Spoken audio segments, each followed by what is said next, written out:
we're ready. My name is Christopher Weidler. I'm executive editor for the Mayo Review. It's my last year in that position. If you didn't know, the Mayo Review is a student-run literary journal. In the past, we published in print. This is our most recent print journal. We're really proud of this edition. We publish 5 genres: poetry, short stories, creative nonfiction, art/photography, and drama. Our crew consists of about 10 editors that are all graduate students in the Department of Literature and Languages, and we really use this journal as a vehicle to not only publish student writing and others, and other writers, both on a national and on global level, but we also use it as a professional development vehicle for those that are going in to the field of education and research. Fortunately, this year we could not print a journal.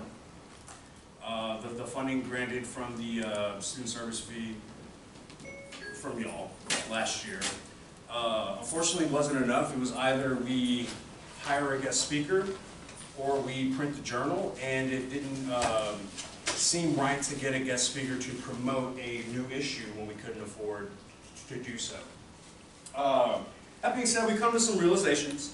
That's that print is somewhat dying, and if we want the Mayo Review to continue to thrive, we want to move into the open access mode of publishing online.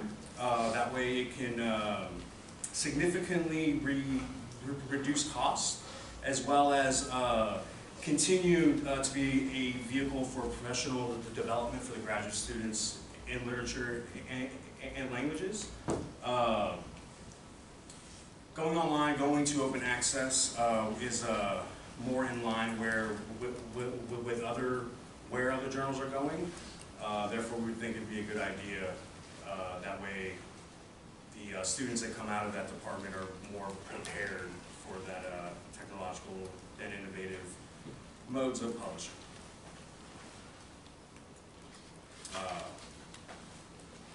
Another reason being is because we're finding it difficult to sell journals and to create revenue for the journal. And in the future, we want the journal to sustain its stuff. And going open access is likely going to be the best way to do that.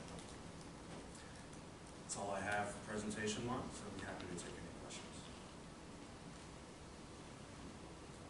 By the way, would anybody like to take a look at our most recent journal? I'm always so excited to show others. So you didn't print one this year? We're not printing one this year. Did you print one last year? We did. That's the one was being held there. So I guess you were given $2,500 from the committee last year. Yes, it's sitting in an account. Okay. Us as students have no direct access to that money. Yeah. Everything goes through Coy Martin at the College of Humanities. Send them an email, fill out paperwork, and then. Okay. But it hasn't been spent, so we could keep it rolling forward. Absolutely. Okay. Although I was under the impression that's not allowed, or It is if the committee decides to do that. for sure. Yeah. Y'all have all the power. So. Yeah. Technically, usually we ask the group to make an official request for that, but it's not necessarily necessary. But because the committee will look at that when we sit down and make funding decisions. So, yeah. So I'm assuming that you're asking us to move forward if we can. So. How much do you write from Big Lane? Not very many actually. The majority of the students that publish, a lot of them are freshmen, and a lot of them are outside of the, I guess like the English bachelor's degree. We got a lot of students from the agricultural and sciences, and a lot of submissions that come from national and international. It's getting to a point where we no longer have to post any call for papers because we get quite a few submissions year round.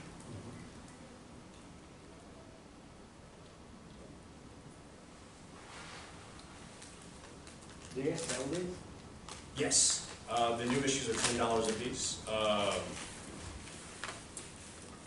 And that's another problem is, probably could use some in the bookstore, outside of actual presentations that we give, you could get speakers and whatnot, that's when we're able to sell them. There's a address on the Mayo Review website that's attached to the university. The last time I checked, it's in severe need of an update. And did I hear correctly that you're moving to online publication for next year? That's the goal. And when do you request submissions? We accept them year-round. January 1st is usually the cutoff date every year. That way we can prepare for a spring publication. Sure. However, if we moved to open access, I don't see why the journal couldn't publish twice a year online, or even more than that. Because I mean, the majority of our funding is tied up in the cost of print. We go through Sheridan's Press. From my understanding, that's the cheapest avenue that's approved by the university. Yeah, just costs money, and then we have a closet of journals we can't get rid of. Some dating back to 1960. Because I believe the one you're holding is the 54th or 53rd. You can also use WordPress. Yes, that's that's the cheapest. That's Right. the most ideal is a third party. Worst case scenario, spend the $7-9 to own that domain name.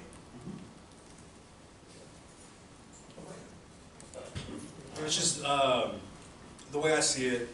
Since print is dying, and a lot of other fields are going to open access, that would be the best way to prepare future graduate students for that type of market in the future. Thank you, sir. Thank you.